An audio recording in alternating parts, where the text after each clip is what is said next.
قل من بيده ملكوت كل شيء وهو يجير ولا يجار عليه إن كنتم تعلمون سيقولون لله قل فأنى تسحرون.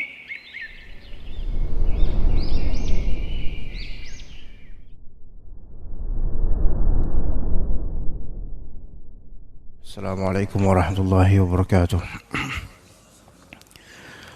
Innal hamdalillah nahmaduhu wa nasta'inuhu wa nastaghfiruh wa na'udzu billahi min shururi anfusina wa sayyiati a'malina. May yahdihillahu fala mudilla lahu wa may yudlil fala hadiya lahu. Asyhadu an la ilaha illallah wahdahu la syarika lahu wa asyhadu anna Muhammadan abduhu wa rasuluhu la nabiyya ba'dahu. Ya ayyuhalladzina amanu taqullaha haqqa tuqatih ولا تموتن إلا وأنتم مسلمون فإن أصدق الحديث كتاب الله وخير الهدي هدي محمد صلى الله عليه وسلم وشر الأمور محدثاتها وكل محدثة بدعة وكل بدعة ضلالة وكل ضلالة في النار أما بعد. Baik, insyaallah kita lanjutkan kajian kitab Zad al-Mustaqni' di bab baru, yaitu babul ghusl, bab tentang mandi. Mandi yang dimaksud secara dominan di sini adalah mandi junub atau mandi haid atau mandi nifas.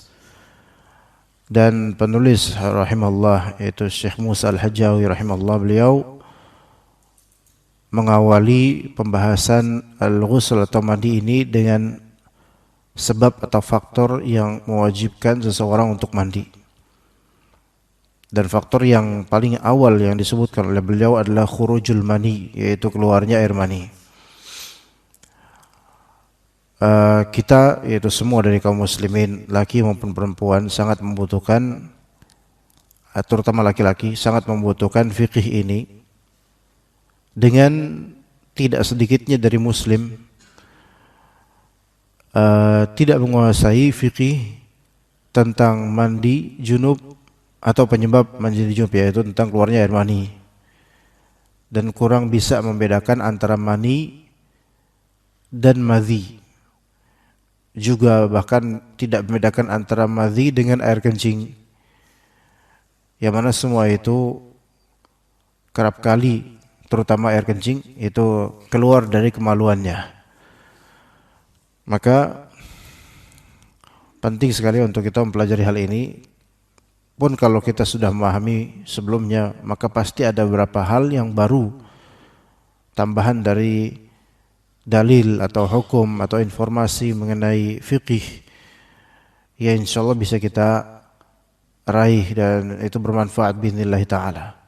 Dikatakan oleh beliau rahimahullah, yaitu Syekh Musa Al-Hajjawi, wa mujibuhu khurujul mani dafqan biladzatin. Yang mewajibkan mandi adalah keluarnya air mani secara dafq dan dengan biladzah.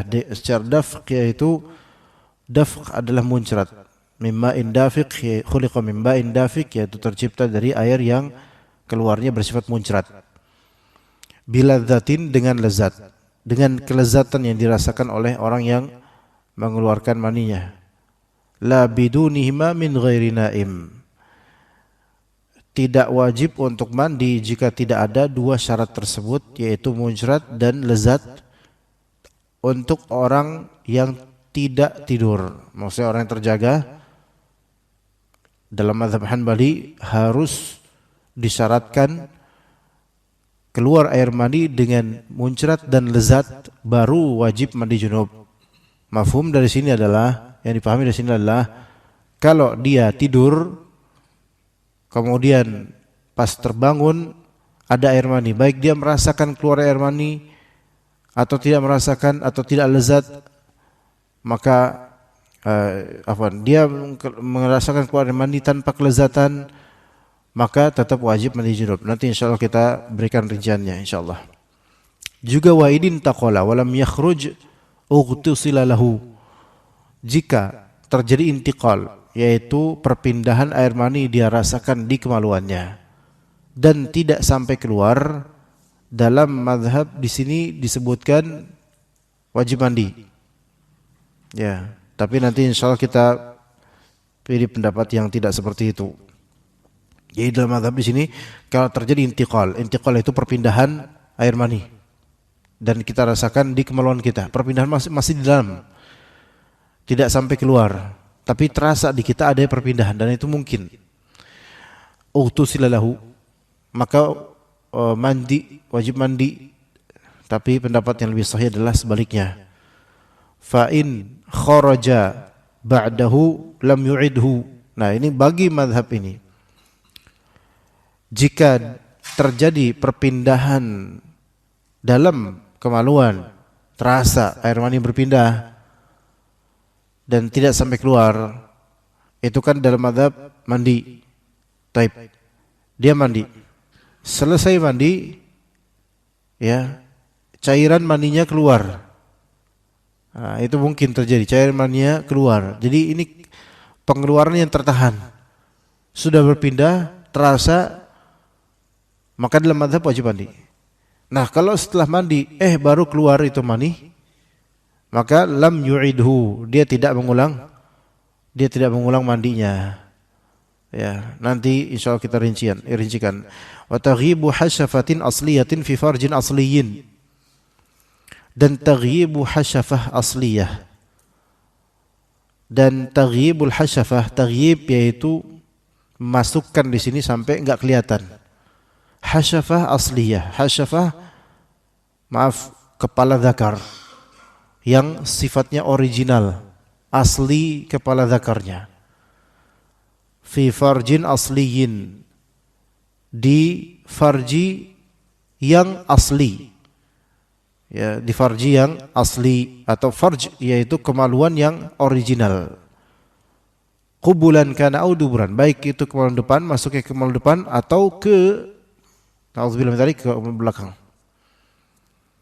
Sebenarnya rincian ini banyak sekali. Walau min bahimatin au maitin, walaupun dia lakukan itu kepada binatang, na'udzubillah min dzalik, atau kepada mayit.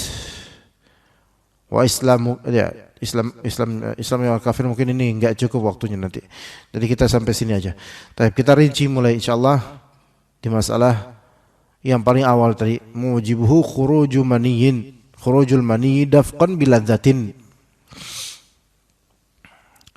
Hal yang mewajibkan mandi junub, keluarnya air mani dalam mazhab dengan syarat, ya, ketika lagi terjaga seperti ini, keluar air maninya disyaratkan dua, yaitu dafq dan juga ladzah.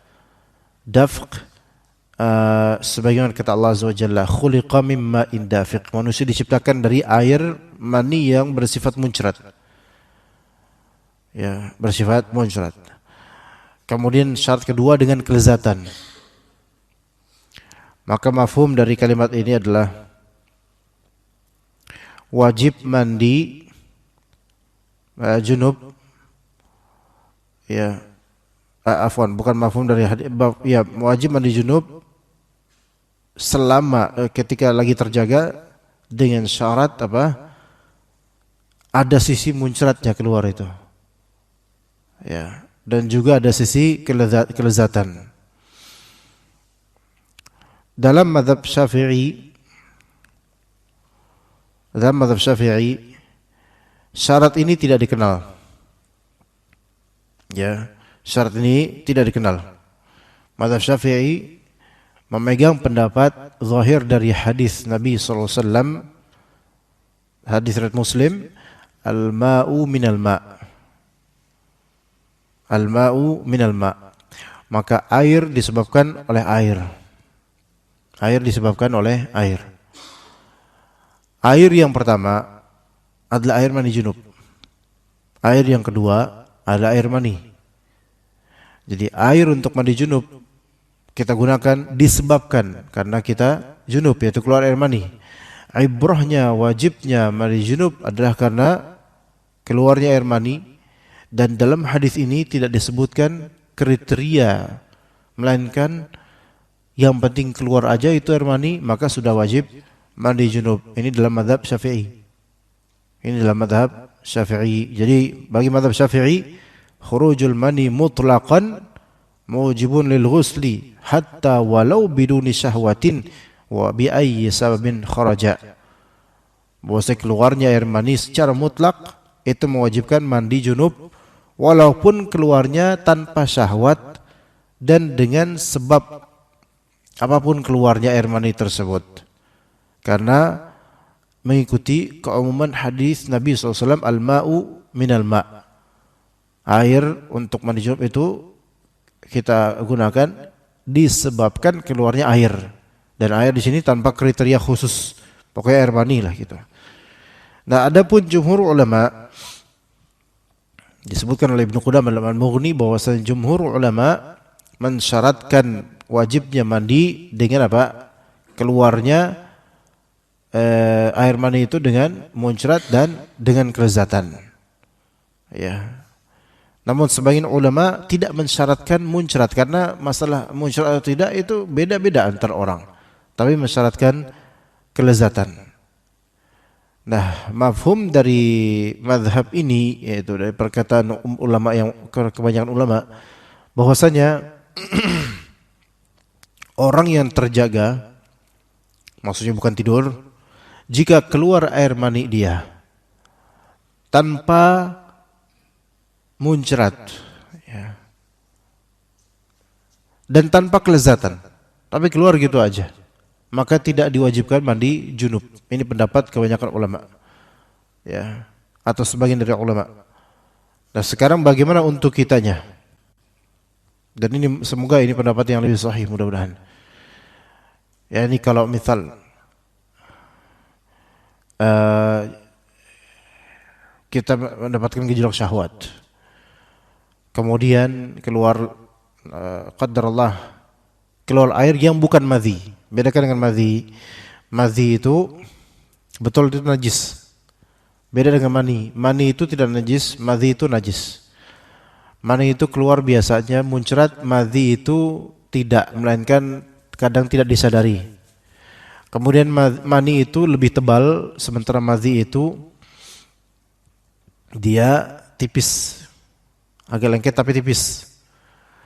Kalau mani itu setelah gejolak syahwat atau ketika gejolak syahwat, adapun madhi maka itu di awal pembukaan syahwat. Biasa begitu. Nah, sekarang kuantiti yang dia dapatkan di kemaluannya, di celana dalamnya keluar sesuatu. Dia lihat, kalau itu banyak, maka itu berarti air mani. Nah, dia keluarnya tidak muncrat, perlahan. Bagi madhab, jika dia tidak merasakan kelezatan ketika keluar, maka tidak wajib mandi junub. Namun jika dia merasakan nikmat ketika keluarnya, maka dia wajib mandi junub. Ini dalam madhab dan ini bahkan kebanyakan dari ulama. Hanya saja pendapat yang lebih ihtiyat, hati-hati jika memang dia tahu itu adalah air mani, walaupun tidak terasa lezatnya, sebaiknya apa? Sebaiknya mandi, ya, untuk pencegahan saja, sebaiknya mandi. Walaupun jumhur mengatakan ya karena dia enggak ngerasain kelezatan, maka dia enggak usah mandi. Karena mani yang benar, maksudnya mani yang benar sih, keluarnya yang sahih yang benar itu adalah keluar dengan kelezatan. Namun wallahu alam, ya itu mungkin ini bisa menjadi pendapat yang sahih. Hanya kasus orang kan beda-beda. Ada orang di antara penyebab air mani keluar tanpa muncrat dan tanpa kelezatan, bisa pertama faktor kesehatan. Mungkin ada faktor kesehatan yang membuat dia itu kalau keluar air mani saat itu, masa-masa itu dia tidak keluar dengan kelezatan. Itu mungkin. Kedua, mungkin faktor mental dan pikiran, psikis. Itu mungkin juga. Ya, yang pertama kesehatan fisik bisa, yang kedua kesehatan mental bisa juga berpengaruh terhadap keluarnya air mani dengan cara yang tidak lazim. Ya. Dan ada faktor yang lain, yaitu mungkin terlalu sering dikeluarkan. Untuk kadarnya itu dia sering sehingga drain kering tadinya gitu loh. Ya tapi ya tetap keluar gitu. Nah, ini yang membuat para ulama mereka memikirkan kalau dalam umumnya mazhab terutama Hanbali, tiga ini ada kekurangan kesehatan, kekurangan mental, atau mungkin karena udah sering keluar atau dikeluarkan sehingga keluarnya pun ya udah terjadi futur gitu ya, apa enggak selezat sebelumnya karena udah keseringan. Maka ulama mengatakan yang seperti ini kan hakikatnya seperti orang yang enggak mau keluar air mani gitu loh. Jadi keluarnya dia itu seperti aksidental dan bukan sesuatu pilihan, maka tidak diwajibkan untuk mandi junub. Pendapat ini mungkin sahih, tapi tetap dalam perkara ini lebih ihtiyati, yaitu lebih hati-hati, mandi junub aja. Selama dia tahu itu adalah air mani, mandi junub aja. Ya, ini untuk yang terjaga. Untuk yang terjaga. Kemudian dikatakan dalam kitab Zat Mustaqni, la bidunihima min ghairi naim. Ya, jadi orang yang terjaga itu disyaratkan dengan keluarnya air mani secara muncrat dan juga lezat. Adapun orang yang tidur, mafhumnya adalah in kharaja, kata Syekh Utsaimin rahimahullah, in kharaja min naimin wajib al-ghuslu mutlaqa. Sawa'un kana ala hadzal wasfi am lam yakun. Adapun jika air mani keluar dari orang yang tidur, maka wajib mandi secara mutlak. Nah, ini bedakan dengan orang yang terjaga. Adapun kalau orang yang tidur keluar air mani, maka wajib mandi secara mutlak. Walaupun sifat muncrat atau lezatnya itu dia enggak dapat itu, sifat itu. Karena dia li'anna naim qad la yuhissu bihi, karena orang yang tidur kadang-kadang enggak merasakan muncratnya, enggak kerasa bagi dia, atau lezatnya enggak kerasa bagi dia. Ya dia keluar gitu aja dan menemukan dirinya ada air mani, menemukan dirinya ada air mani. Wa hadza yaqa'u katsiran anna al-insan idza istayqadha wajada al-athar. Dan ini terjadi, banyak terjadi manusia ya, ketika dia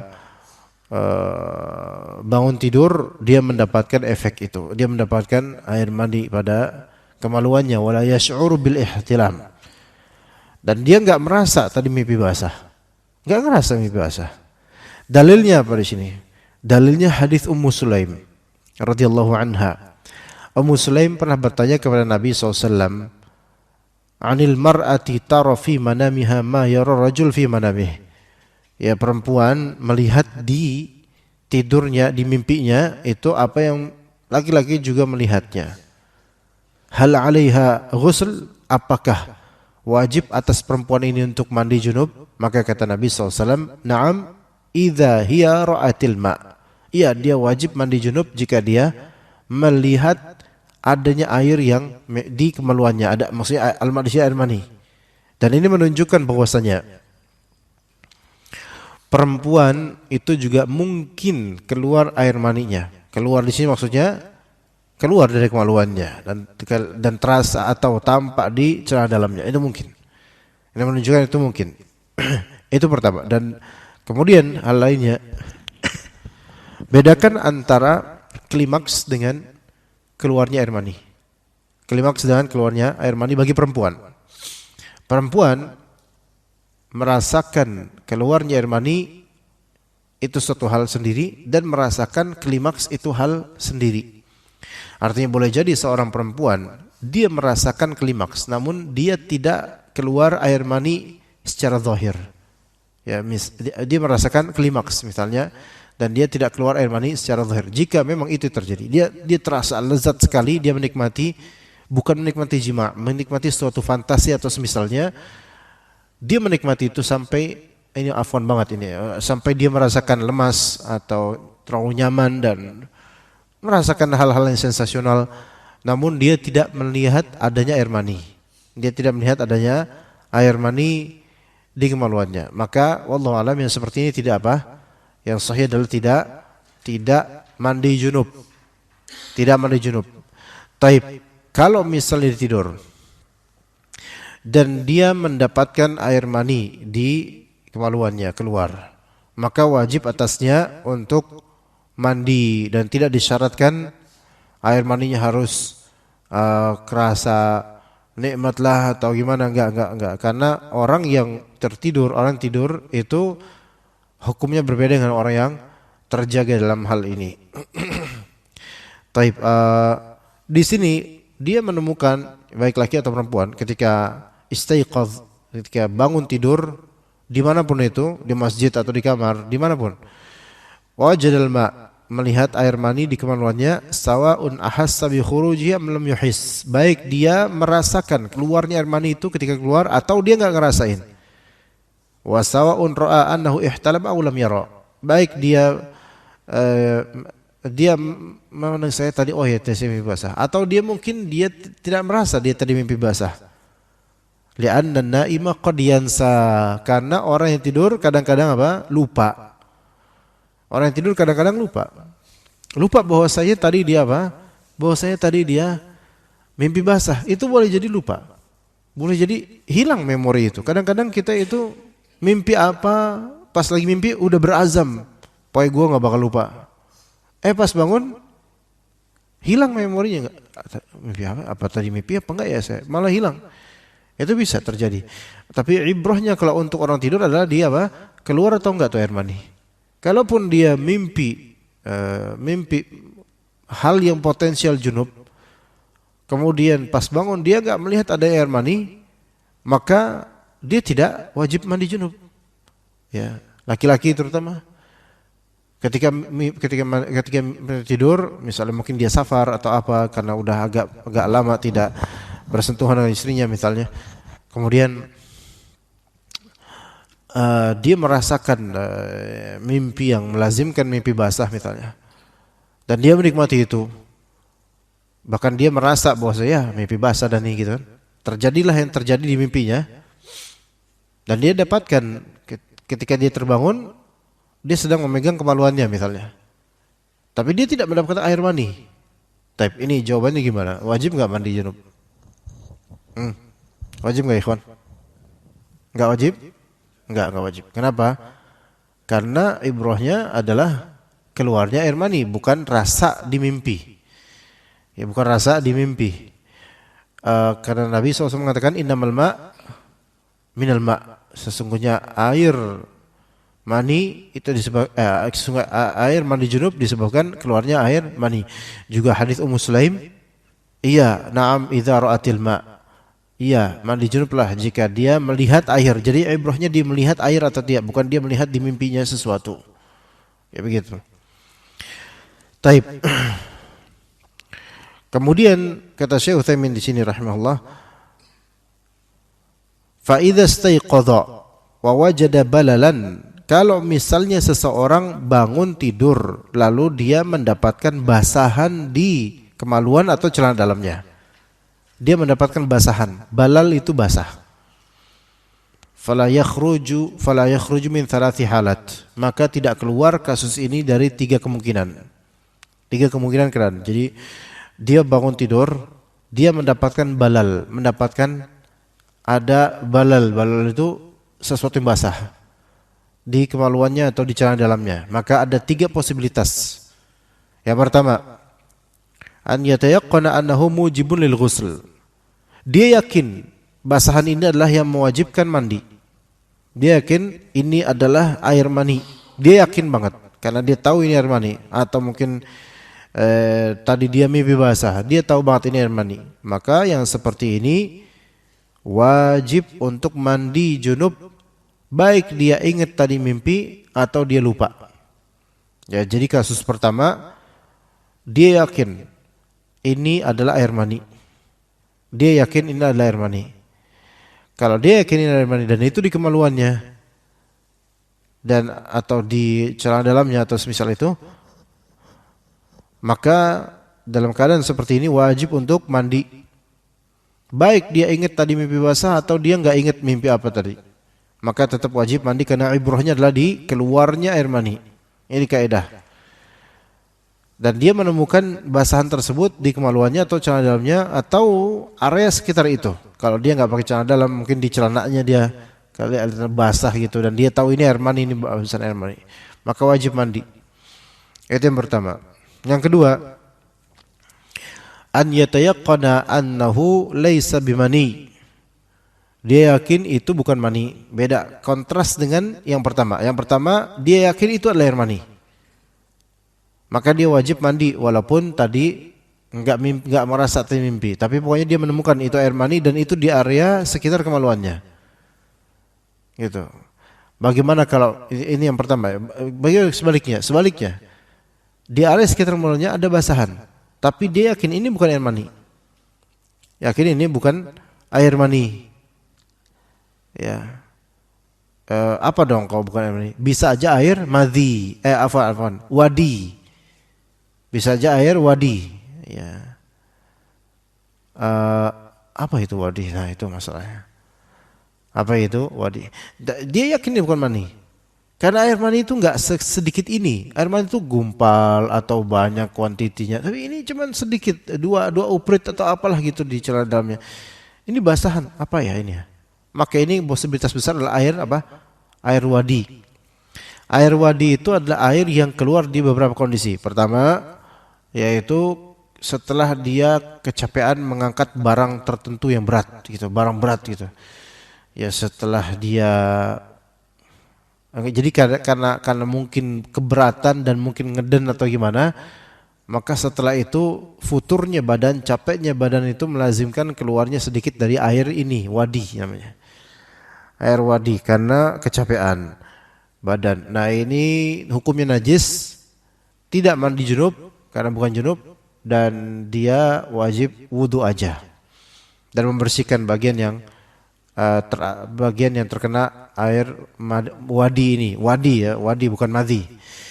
Nah kemudian wadi yang kedua,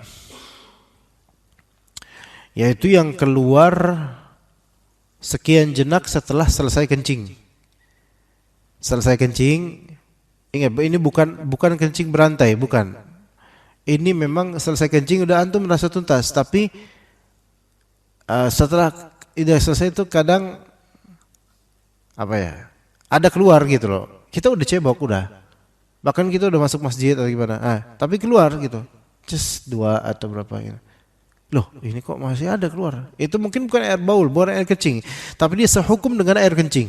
Ini namanya air wadi. Maka dia wajib untuk mensucikan bagian yang kena dengan air wadi tersebut dan dia wajib wudu. Ya. Nah, itu air wadi. Jadi ya ada berapa tadi? Satu yaitu apa pertama, kedua pas dia habis angkat barang. Keberatan angkat barang, keluar tuh air wadi. Yang kedua yaitu apa tadi yang kedua, ketika dia yang kedua apa tadi? Lost memory-nya tadi. Setelah kencing. Itu yang kedua. Setelah kencing berapa jenak, dia udah cebok, keluar sedikit. Yang ketiga, yaitu ketika dia bangun tidur mendapatkan air yang sedikit ini keluar, dan mungkin faktor kecapean di hari sebelumnya. Ini mungkin. Maka ini hukum wadi dan sehukum dengan al-baul, yaitu air kencing. Maka dia hanya wajib untuk membersihkannya dari najis itu dan hanya wudu. Maka orang kalau misalnya bangun tidur di keadaan kedua ini, dia bangun tidur keluar basahan ini, pas ini basah nih. Ini mah bukan mani, maka ini hukumnya hukum wadi atau hukum air kencing. Ya, walaupun sedikit, maka hukumnya hukum air kencing. Artinya tentu tidur membatalkan wudu di sini. Apalagi ditambah dengan keluarnya air-air itu. Maka dia cukup mensucikan celana dalamnya, membersihkan celana dalamnya dari air itu, dan dia pakai lagi boleh setelah dibersihkan, diarsir atau diciprati dengan air suci menyucikan, kemudian dia pakai lagi, kemudian dia salat. Wudu terus salat. Jadi itu yang kedua. Yang ketiga, an yajhala hal huwa maniyun amla. Dia enggak tahu ini mani atau enggak nih. Keluar basahan, dia enggak tahu ini mani apa enggak ya, gitu. Ini yang ketiga, mutahayyir. Itu orang yang dia bingung dan enggak tahu apakah ini mani atau bukan mani. Nah, ini mungkin terjadi apalagi untuk anak-anak muda yang masih remaja, masih belum paham gitu loh. Itu perlu dikasih tahu tuh. Ya, gimana caranya menghadapi hal ini gitu. Maka untuk orang yang jahil, tidak tahu ini mani atau bukan ya, maka di sini ada rincian.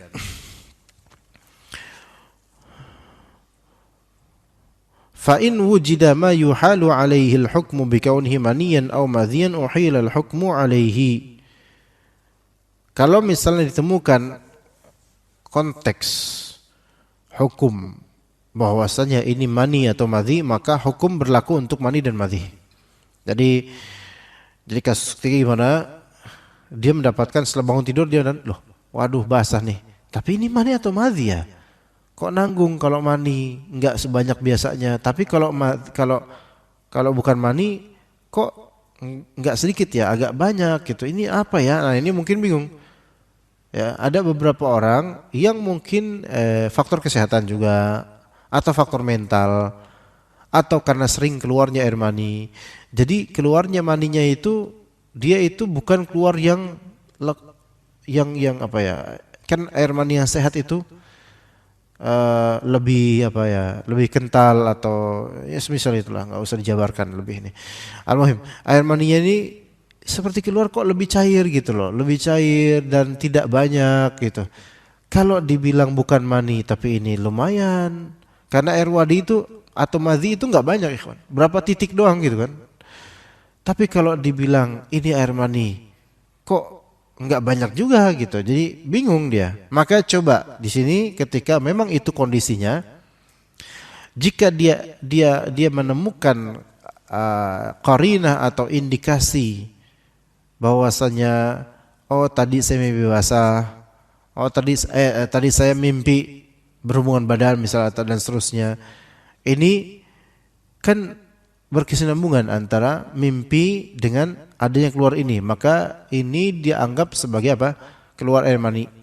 Wajib mandi junub karena ada qarinah atau yang disebut indikasi bukti penguat dari dirinya bahwa tadi saya memang mimpi sih gitu. Tapi kok segini doang gitu keluarnya. Nah, ini udah tetap ini dihukumi sebagai mandi, dihukumi sebagai junub. Wa illam yujad fal aslu at-taharah wa adam wujubil ghusl. Kalau dia tidak mendapatkan qarinah atau indikator untuk keluar air mani, saya tadi mimpi junub, enggak kayaknya enggak ada mimpi. Apakah sebelum tidur saya memikirkan sesuatu tentang seks misalnya atau enggak juga. Enggak ada.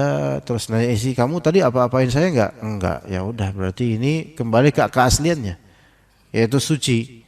Maksudnya tidak junub. Ya tidak junub, tidak wajib mandi junub akhirnya. Ya. Karena apa? Karena hadis Ummu Sulaim itu menyebutkan bahwasanya perempuan melihat di mimpinya sesuatu yang juga dilihat laki-laki pada mimpinya, yaitu mimpi melakukan hubungan seksual dan semisalnya. Maka itu menjadi suatu ibrah dan juga suatu indikasi untuk hal yang tadinya asalnya meragukan. Dia ragu ini mani atau bukan, maka keraguan ini bisa ditepis dengan apa? Memastikan adakah indikasinya untuk keluar atau penyebab keluar mani, yaitu jima atau mungkin ihtilam, mimpi basah. Kalau enggak ada, maka berarti ini hukumnya bukan hukum junub. Tapi kalau dia yakin, yang pertama, dia yakin ini air mani, dia wajib mandi. Ya. Tapi dan sebaliknya, kalau dia yakin ini bukan air mani, maka dia enggak wajib mandi. Kalau 50-50, ini mungkin bisa mandi, bisa enggak, maka dilihat dari kekuatan indikasi, ada enggak faktornya. Ya begitu, wallahu a'lam.